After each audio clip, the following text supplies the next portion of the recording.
Je vous propose de faire un burger particulièrement savoureux. Les ingrédients sont enfermés dans une pâte à pain et cuits au four.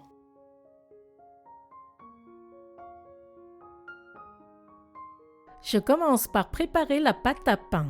Je mélange une cuillère à soupe de sucre dans 150 g de lait tiède à environ 35 degrés. Le sucre accélère l'activation de la levure. J'ajoute une cuillère à café de levure de boulanger, je mélange et laisse reposer 10 minutes. Dans un grand récipient, je mets 300 g de farine de blé et une demi-cuillère à café de sel. Je mélange. La levure à mousser, je l'ajoute à la farine. J'ajoute aussi un petit œuf, je mélange avec une maryse pour former une boule. Je couvre et laisse reposer 10 minutes. Pour faire la sauce burger, j'émince une petite gousse d'ail et dans un bol, je mets 3 cuillères à soupe de mayonnaise, 2 cuillères à soupe de ketchup, une cuillère à café de moutarde, une demi-cuillère à café de paprika, une pincée de sel, une pincée de poivre moulu et l'ail émincé. Je mélange bien, la sauce est prête. Au bout de 10 minutes, j'ajoute une cuillère à soupe d'huile de tournesol, la pâte est moins collante, je pétris pendant 3 minutes.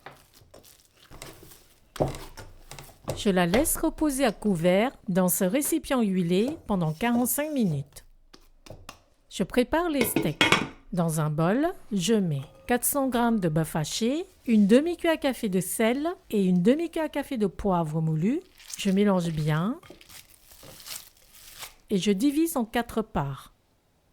Pour former les steaks, j'huile une partie de ma planche, un emporte-pièce de 10 cm de diamètre et une spatule. Je forme chaque part en steak rond.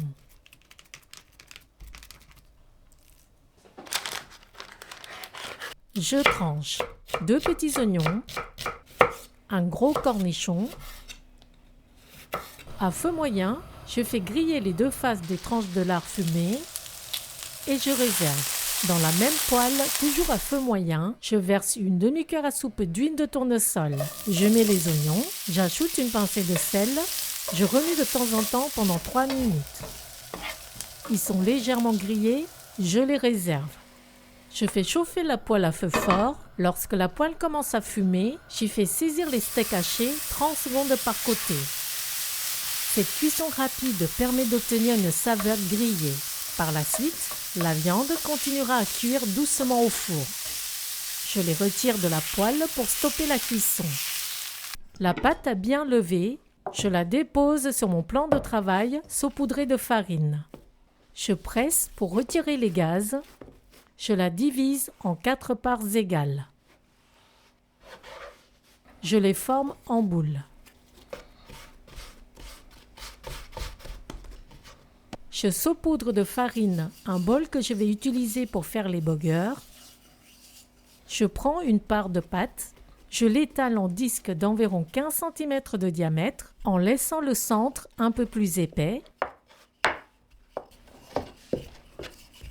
Je la mets dans le bol. J'y dépose une tranche de cheddar, un steak, une cuillère à soupe de sauce burger, des oignons, une tranche de lard coupée en deux, 2 tranches de cornichons et une autre tranche de cheddar. Je ferme le burger en faisant des plis que je pince pour bien enfermer les ingrédients.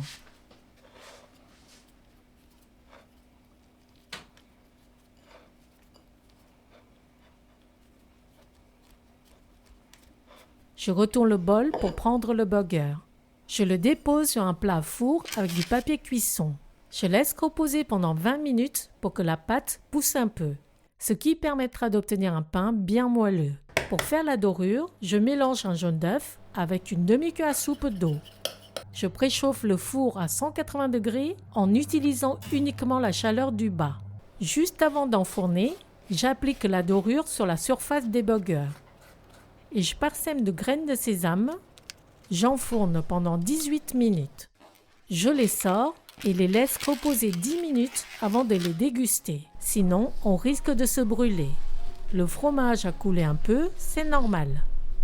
Je vous conseille de déguster votre burger en croquant dedans sans le couper en deux. C'est bien meilleur. Ici, Je le coupe pour vous montrer l'intérieur. Tout le jus est préservé, y compris celui du steak. Bon appétit! Ils sont trop beaux. C'est lourd.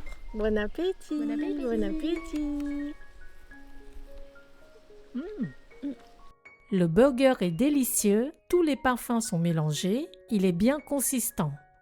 Le pain chaud qui vient de cuire est moelleux, il a une odeur très appétissante.